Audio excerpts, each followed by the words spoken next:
It was supposed to be a simple family trip inside the fort, but fast thinking from first responders saved his life.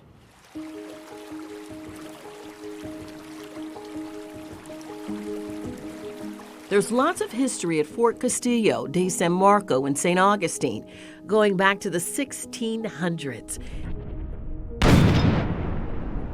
But for the D'Angelo family, it's where Frank will remember he got another chance at life. Frank and Debbie D'Angelo were visiting their daughter and son-in-law when they decided to take a trip to St. Johns County. And we decided to take a day trip to St. Augustine because she'd never been. They had a good time in the historic town with walking and lunch. It started to rain. They then went to Fort Castillo de San Marco. They went to the fort to catch the cannons demonstration, and then my son-in-law and him came up the stairs, and as he came to the top of the stairs, he took 4 steps and he just melted to the ground. Faint and pulse. Her mouth is clear, but Mama. Oh. What's his name? Frank. Debbie thought her husband hit his head. He makes a grunting noise. Park rangers and police officers begin CPR. Does anyone have an AED? Get an AED.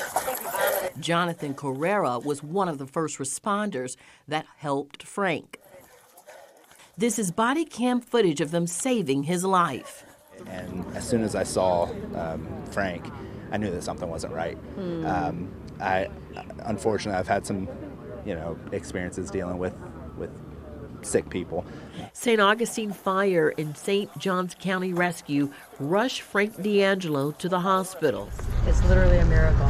It's been 2 weeks since he survived, and today Frank meets his heroes. Nice to meet you, sir.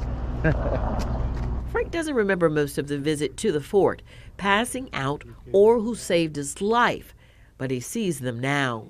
A tearful moment of gratitude for him and his wife. Frank says these men are his guardian angels. You called them your guardian angels, Frank. Yes.